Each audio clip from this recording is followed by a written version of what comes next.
Olá pessoal, eu sou o professor Lucas Pereira, seja muito bem-vindo ao meu canal. No vídeo de hoje é a explicação da sexta e última semana do nosso PET volume 3 aí para vocês do sexto ano. O tema da semana é um tema bem importante, é o plano cartesiano, e nessa semana a gente vai ter que entender os conceitos de sistema de localização, tomando como referência coordenadas cartesianas, né? Então a gente tem uma introdução aqui, mas vou pular ela.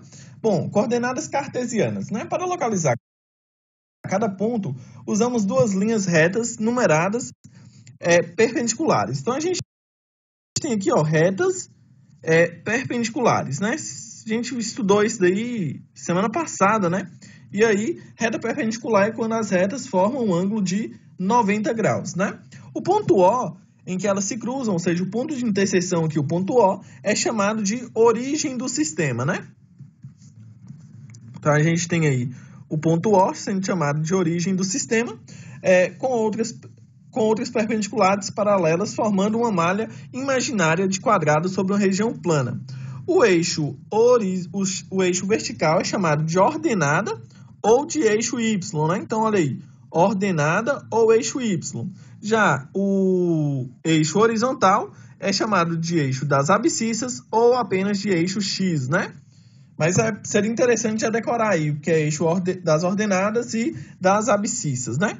Então, vamos lá então dar prosseguimento. Cada ponto da malha é representado por um par ordenado formado por dois números. O primeiro indica um percurso horizontal e o segundo um percurso vertical. Observe o seguinte ponto destacado. Então, olha só, o primeiro indica um ponto horizontal. O ponto horizontal é o quê? É o ponto das abscissas ou do eixo X. Então, quando a gente vai representar um ponto, vou até colocar aqui de marca-texto para ficar bem grande, para ficar bem assim destacado para vocês, né? Então, a gente vai sempre colocar o valor do eixo da horizontal, que é o valor de X primeiro. E aí, depois, o eixo da abscissa, que é o valor de Y. Então, sempre ao marcar um ponto, vai ser essa ordem. Primeiro, o valor de X, depois o valor de Y, né? Então, olha só, aqui no nosso caso, no ponto A, primeira coisa que a gente vai fazer é descobrir o valor de X. Olha só, desce aqui, ele está onde? Está no 2. Então, o valor de X dele aí, o A, é igual a 2 para X, e aí no valor de Y, a gente vai ali até o Y e acha o valor de 3. Então, o ponto A é 2 e 3, né? O valor 2 e 3 é o par ordenado desse nosso ponto A. Bom, geralmente o pontilhado associa ao ponto está representado na figura para indicar os números referentes ao eixo, né? E aí a gente tem mais um exemplo aqui, onde a gente vai ver os pontos aí, né? Então, a gente começa com o ponto A, que tem ali o valor de X igual a 2 e o valor de Y igual a 3, né? O mesmo ponto que estava lá em cima. Aí, vamos marcar de outra cor, então, o nosso ponto B. Tem como valor de X o 4 e o valor de Y o 6.